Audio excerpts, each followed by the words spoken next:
Hello, I am State District Superintendent Katrina McCombs from the Camden City School District, and I want to welcome everyone to the first ever Camden Parent Power Summit. I am so glad that you chose to spend your free time on your Saturday to hear from all of the wonderful guest speakers and reflect on how to be an effective advocate for our students and our district. As parents, you are our first key partners, and we thank you for all that you do to support our children. I want to also thank Mr. Brian Morton and the Parents for Great Camden Schools team for organizing this event. I would also like to thank and extend a warm welcome to Commissioner Repollet, who will share a few words this afternoon.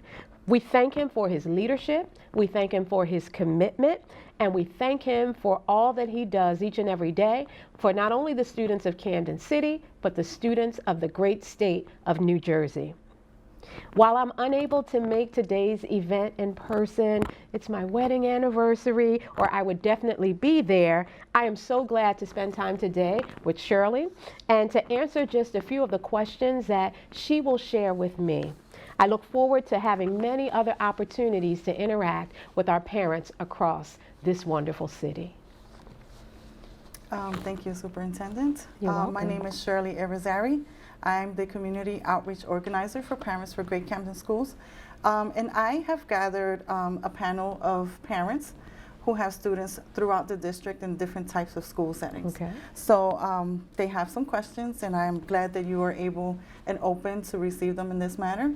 Sure. So can you just start by telling us a little bit about yourself? Absolutely.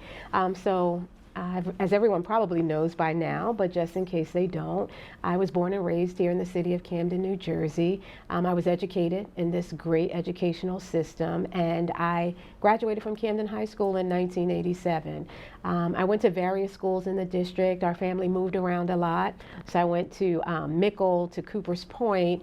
I also attended Bonsall and then Hatch and Camden High. So I love this district. School has always been a safe place for me, and so I want to make sure that our students now have the same, if not even better, greater experiences than I did. After being a student, I went off to college and came back.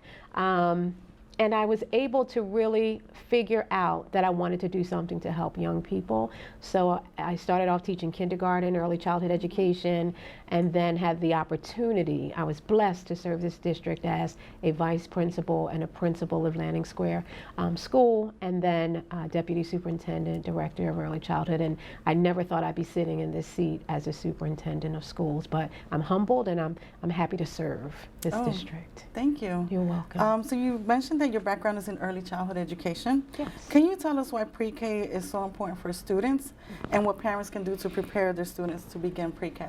Pre-K is so very, very important because it is the place at which we lay a foundation for our young people of becoming lifelong learners. We want to make sure that our students in pre-K and their parents feel comfortable with the school system early on in hopes that they will continue to matriculate all the way up through high school and beyond because they've developed a very healthy and successful relationship with the school. So pre-K is about building relationships, and it can't be done without parents. It can't be done without their input and their guidance because we know parents are the first teachers, and so we want to build that connection right from the start.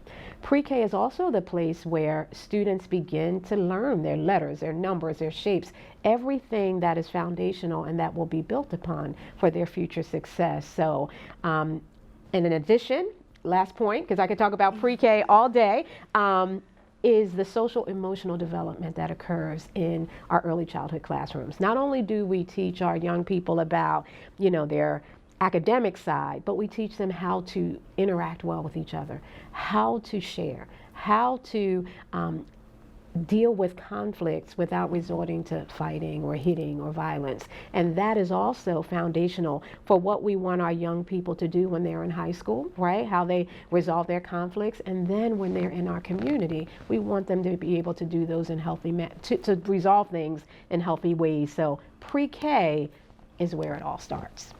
Yes. Awesome. Mm-hmm. So speaking about the Camden City School District, there have been many changes over the last few years. Yes. What are you most proud of, and what successes can you point to? Wow. There have been lots of changes over the past few years. We know that our district, prior to state intervention, we were struggling, right? We had 23 out of 26 of the lowest performing schools in the state, but that's not the story now.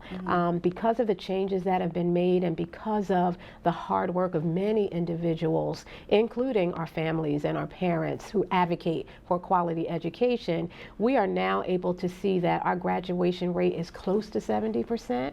Our dropout rate has been cut in half. We see that our suspension rates have been cut by 52%. So that means students aren't being put out of classrooms as much or put out of school because of challenges that they may be having, but we're trying to utilize a trauma-informed care approach to make sure that our students are getting the guidance they need and the support that may contribute to like challenging behaviors, but we can do that in the school so that they don't have to be suspended and out of school. So those are just some of the indicators that we're on the right track. We have a long way to go in many of our other areas, but those are the highlights, and we're looking forward to being able to really, through our Division of Student Supports, our school support team, to make sure that all of our leaders, our teachers, our guidance counselors, those people who work closest with our students, understand that we are serving them through the lens of trauma-informed care, and that we want to do everything possible to ensure that they succeed and reach their highest potential. Just recently, you held a press conference about the results of the NJ, SLA, and Credo results. Can you talk about that some? Sure. So the NJSLA results, we are pleased. We are sober. We know that we have to do a lot more work in the area of academic achievement, but when it comes to our state assessment results, we see that over the past 4 years in a row, the scores of our students across the city, including Renaissance and traditional district schools, are steadily increasing in both ELA and mathematics. That is what we want to see, that steady, incremental growth, because it shows us that we are closing that achievement gap. It may be taking a little while right now, but there will be a point where we reach a steady state and we're able to skyrocket. So those scores, along with the results of the Credo study, would show that our students across the city, regardless of school type, are experiencing tremendous growth. In order for us to really meet or exceed the state averages when it comes to NJSLA scores, we have to continue to have professional development that's high quality, coaching of our teachers and school leaders, and sharing best practices across all different school types so that we can ensure that all students in Camden are really rising. And so we are pleased, we're proud of the work, but we know we can't stop here. We've got to keep pressing until we're able to achieve our goals.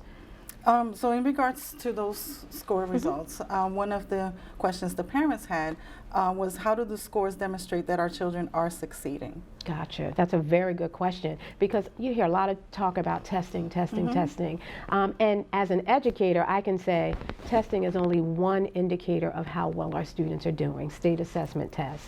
We have many other modes of assessment that we utilize to see how our students are doing. What our state tests do help us understand from like a larger macro level is which standards are we really doing a great job in teaching our young people? Which standards do we need to concentrate more on?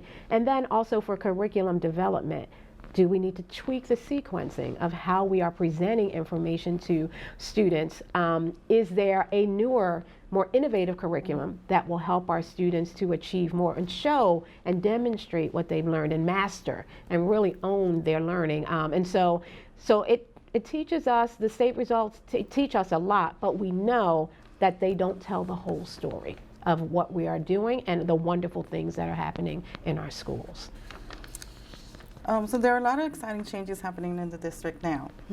Can you tell us about some new initiatives, whether either academic or otherwise, that you and your team are working on? Absolutely. So we are really excited about iReady, and this is not the first year we're implementing iReady, but it is a blended learning assessment tool that allows, an instructional tool that allows us to be able to identify in ELA and mathematics where our students are, and it provides them with a prescriptive course of information so they're able to close that achievement gap as well. As our students are being more consistently placed on the iReady in iReady assessments and in the growth area, the growth modules for iReady, we're finding that we're actually closing the achievement gap and showing that even though students may be behind in a grade level, they're not as far behind as they were. And so iReady, we're going to continue to ensure that our students and schools are motivated to implement it with fidelity, because it really does give us a lot of good information. It helps the teachers to be able to know what skills to target. It helps the grade level teams to be able to work together to figure out how to meet the needs of all of the students. And it informs our school leaders as well as they are coaching our teachers and evaluating them. So iReady is an initiative that we are going to continue to move forward. We also are continuing to build our partnerships with our higher education community, our Eds and Meds corridor, which is new and growing in our city. We want our young people to be able to be prepared now and have exposures now so that they in the future can be one of the students at these fine institutions that are coming on board, these research institutions, so that they can be the CEOs of American Water or wherever they want to be. It's right in their neighborhoods. Camden is their city, it's their home. So we have to make sure as a district that we're preparing them so that they can rule the world. Yeah, I'm glad to hear that the district is working with the organizations to make sure that our students are ready for those positions as they come on. Absolutely. So how are we as a district working to ensure that the lessons being taught in our classes reflect the curriculum as they were devised? So we have an assessment tool that the state uses for all districts called QSAC, and it is what really determines whether or not a district is on track with regard to the curriculum areas, how outdated they are, how effective they are, as well as other areas of operating a district like governance, finance, personnel, etc. And so that tool, the QSAC tool, and the indicators listed help us to see, okay, this is what we need to make sure we're compliant in, and then we can go even higher. But we've got to make sure that we have our curriculums, they're all aligned to the standards, and that the scope and sequence and pacing of that information is on par and is in alignment with the expectations. And so that is what helps us to kind of test ourselves. And then the state comes in and tests to make sure that we are ready and that our curriculum is actually effective. Yeah. Where do you see the district in 5 years? Wow, that's a great question. In 5 years, I see that the district, as if we are able to continue in the vein of student achievement, our number one priority is accelerating student achievement. If we continue the coaching, the PD, the curriculum assessments, everything that's gotten us to this point with our academic gains, and if we don't forget that social emotional learning is just as important, so we have those both together, I see us being able to not only meet the state averages on assessment results, but definitely exceed. In some areas, in some cases, we see that some of our district and Renaissance schools are already ahead of the state in their assessment, so it can be done. So I see more schools rising. I see more high quality options of schools for parents to choose from, and that means high quality district, high quality Renaissance schools as well, so that all of our students are able to have exposure to great education. I do see that happening. I also see, because of all of the renaissance that's happening in our city, I see our parents even being able to get jobs right in their right in their communities, and have gainful employment, which we know trickles right down to students and their ability to feel safe at home, to make sure that when students know their parents are taken care of, it takes a load off of them and they're able to focus in on their learning. So not only do I see great things based on what the district is responsible for, but because of the changes in our entire community, I see opportunities for our parents. And if our parents are able to grow, our students are able to grow, that means that our city will be really set up for success for the future. So speaking in employment opportunities, yes. One of the parents has a question regarding more Black and brown men included in classroom leadership roles. Can you speak to what the district is doing to ensure that? Absolutely. First and foremost, one of our district priorities, there are 4. The first is accelerating student achievement, and the second is ensuring that there's a great teacher in every classroom and great staff members in every role. And so this priority drives the efforts of our DTLR department, and it drives our recruitment strategies. So we're doing lots of recruiting at historically Black colleges and universities. We're trying to also establish a pipeline for our Latino communities and countries as well, so that we're able to attract people early on to wanting to come to Camden. We also partner with Rowan University. They have a program called Project Impact, and that is where they try to nurture young African American and Latino males of color to go into careers in teaching, to have the support that they need to be successful. So as we start to continue to develop the existing pipelines we have and also open up the opportunity for more, we're hoping we can attract more students. Third and final point, we want to make sure our young people right here in the city of Camden know, hey, education is a good option for a career. When I was growing up, I said, Shirley, I said, I'm never going to be a teacher. Really? I said never. My mother was a teacher. My father taught at Woodrow Wilson for years in science. I said, I'm never doing it. And it's never say never, right? Because here I am. But our young people need to know that teaching is an honorable profession. Absolutely. Education is a noble profession. And they don't have to end at the classroom. Maybe they'll be a principal. Maybe they want to be a business administrator. But education has so many opportunities, and I think often our young people are steered in other areas, which is great too, but we leave out the education field and how rich and diverse that field is. So by exposing our young men of color to that while they're still in high school, we're hoping to be able to also plant seeds for wanting to become teachers. Because if we can catch them early, then we can get more teachers in the door of color. I'm glad you mentioned high school, because one of the Yes. biggest questions in our community is about Camden High. So can you provide an update Sure. about the construction and outline what students and parents can expect when it opens? Absolutely, yes. So Camden High School is definitely, we know, one of the bright spots in our city. We have many, but in our district, we're so excited to see the construction that's going on actively. We're excited to see that residents are involved in the construction. Like, this is a wonderful thing for our community in many ways. Camden High is still on track to be completed in the fall of 2021. Just last week, I believe I was at Creative Arts Morgan Village Academy, and there were student representatives from each of the 4 high schools that will be going into Camden High, and they actually were completing the design of a meditative garden that will be a part of the new Camden High. So even students who are not going to be students at Camden High when it's open, because they will have graduated, are able to shape what's going to happen by working with the architects on the design, by giving their input, sharing their voice on what should be in the school. So we're excited about the student input, and we're also excited that the project is still on track. And what parents can expect, they can expect that Camden High School will house 4 smaller Learning Academy style schools. And what we are taking is Creative Arts, Big Picture, the existing Camden High, which will be a STEAM academy, and also Brim Medical Arts. They will each have a section of the building, but there will be common areas like the cafeteria, like the gymnasiums, that they can come to, and the meditative gardens, so that it's a campus feel.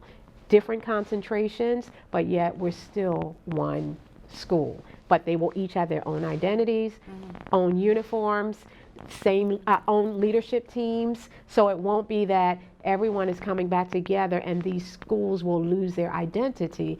That won't be the case. But it will allow them to see some commonalities. Athletics is an area where even now there are students from many different schools who are on the same team.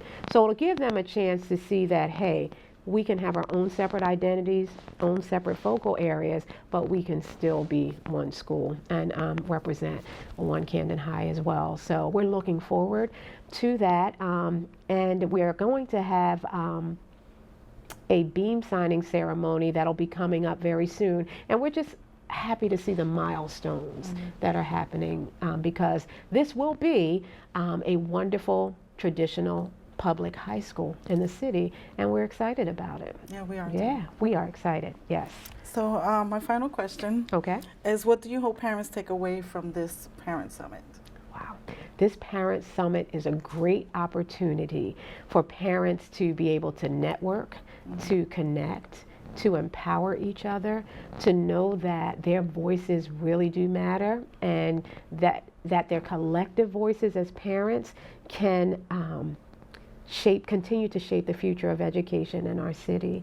I hope that they are able to go to workshops and learn more about what offerings are provided for their students, to learn more ways that they can become engaged in their children's education, and to learn that there are many different ways to be engaged. And even though they may have busy schedules, I know I do, and I'm not always able to be at my children's school, but there are other ways I can participate. So I want our parents to know that we as a district, we want them to participate. We welcome them into our buildings, and hopefully they'll make some networks with people and partnerships so that they're able to continue to collaborate and work and take action on making sure our schools continue to just get better and better and better and better, striving for continuous improvement. I want parents to feel like they are important. I remember, this is my last question, right? So I'll close with this. I remember my mom, she was single parent, and she was a paraprofessional at Woodrow Wilson High School.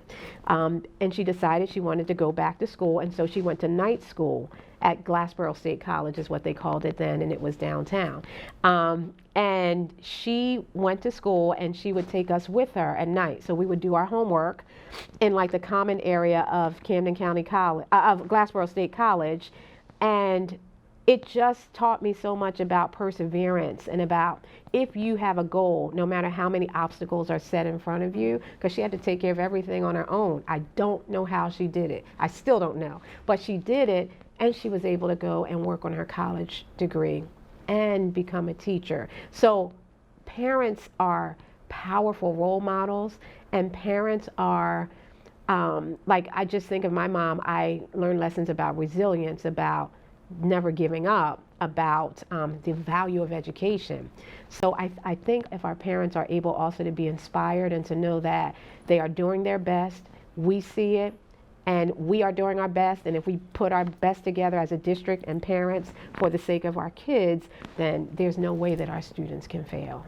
Yeah. Thank you for sharing that with me, and no problem. Also thank you for being open to answering the parents' questions and for your candor. No problem. Look forward to more opportunities.